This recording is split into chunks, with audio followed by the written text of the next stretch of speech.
In the heart of the lake and the mountains, there is a small village called the Moli town. It has been sitting serenely on the southwest end of China for thousands of years.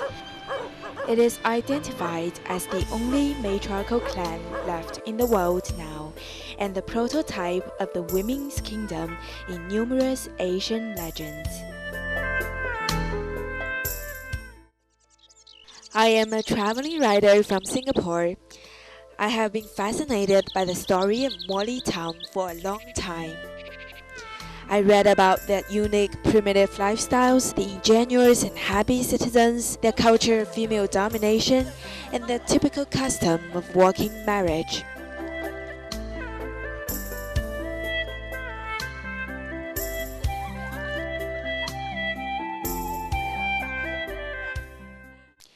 Wondering if this ancient society could still exist in the flood of globalization, I started to look for this mysterious village. After spiraling up 1,042 circles on the gyroidal highway over 5 mountains, I finally found its presence. Luckily, I met 2 friendly natives here not long after I had arrived. The old lady was called Ma Le, and the old gentleman was called He. Used to the controversy of female discrimination, I was amused to see the way they behaved.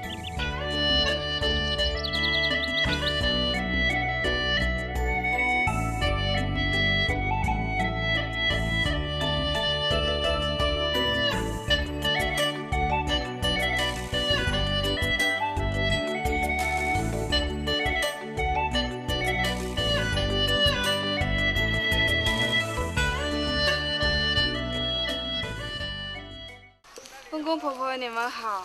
哎，看你们这样工作很辛苦哎。你们已经工作多久了？À đu âm điệu. 喂，这些都是拿去卖的吗？ Đấy, à đu đâu em mới mà đi kia giống đây. À đu âm điệu. 是吗？ They told me that they were very proud of this tradition of their clan to share their work with the others, since it was the core spirit of their culture to help each other. They also felt it honorable to work on farm because it was regarded as a perfect opportunity to interact with the Mother Nature. The way they worked also reminded me an admirable lifetime couple, but her earth's reply made me stunned. 看起来感觉非常有默契哎。公公，这一定是您的妻子吧？ Cái He told me that although they had never married, Mrs. Ma Le was the only girl he liked for a lifetime until now. Such an easy and short reply made me shocked, baffled, and touched at the same time.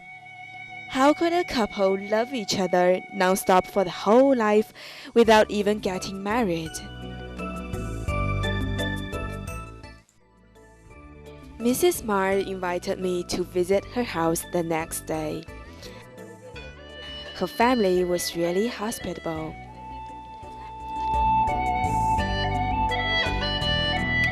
Although I was only a stranger to them, they offered me the best food they had ever had. They said that they were always very proud of their own food because all of them were farmed by themselves.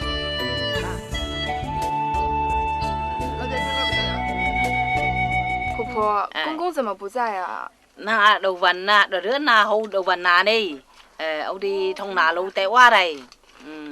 Đi nông liễu chả nà cho cô. 这样哦。哎，那你们不住在一起，谁来带孩子呢？ Âu đúng, phải bà bén Âu cho cô phải mà. Âu được phần tìm thông nà đâu đấy đây. 哦，是吗？ In their tradition, they don't marry to form families. Everybody forms families with their matriarchal relatives and take their grandmother's last name. In a romantic relationship, the women's family was always responsible for taking care of the children born. 阿婆啊，你跟阿公是怎么认识的？ À đu hòa đít vậy. À đu em có Mrs. Ma Le then started to tell me her romance with Mr. He in their working marriage custom. hearing such a simple love story. I was surprised to find out how fascinated I was, as if I had witnessed it happening myself. It was the time when both of them were young and shy.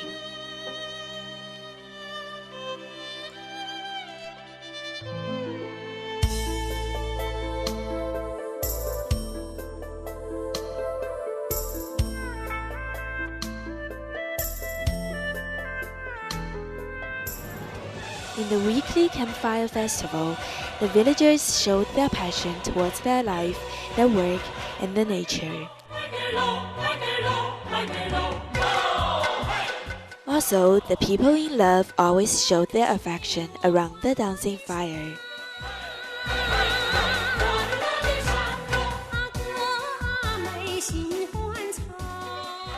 In this small house called the Maiden's Flower Cradle, the most typical feature of their working marriage custom, or the sweetest time for Mr. He and Mrs. Ma, now came. Mrs. Ma was waiting for Mr. He to climb over her window.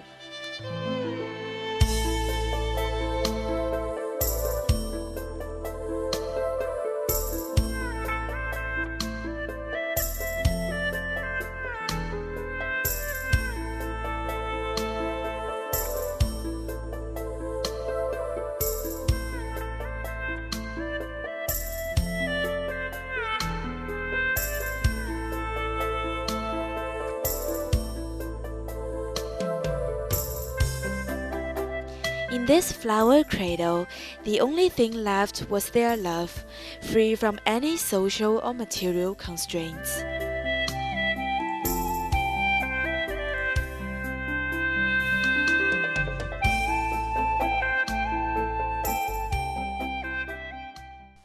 After they had enjoyed their time, Mr. Ma left the house.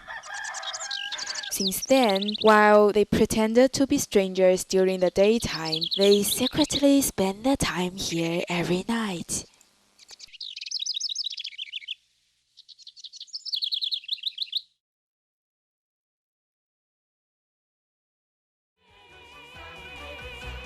Mrs. Ma then told me that there was just a campfire festival today and invited me to join them.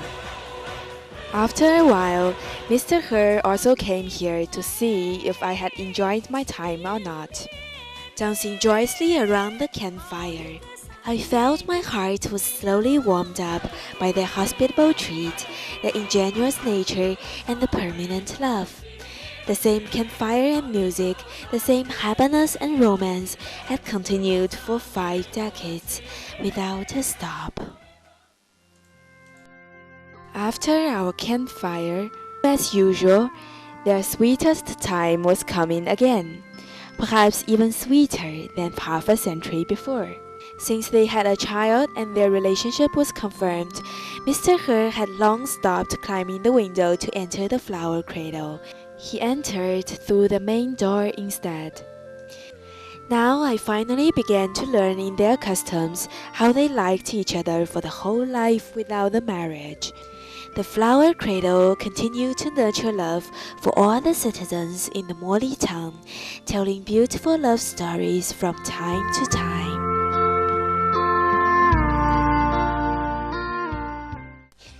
When the dusk started to fall and the sky gradually turned rosy, I was on the way back to my world with my steps brisk and my soul cleansed. I felt I finally unraveled the myth of the women's kingdom. It was a paradise of happiness and love, a pure land free of excessive desires and greed. It luckily escaped the pollution of the abuse and the deceit of love, and the slaves of gold and power of the modern society. Even on the brink of the impending intrusion of modernization and cultural erosion, I still sincerely bless their intact, unique culture continue to thrive.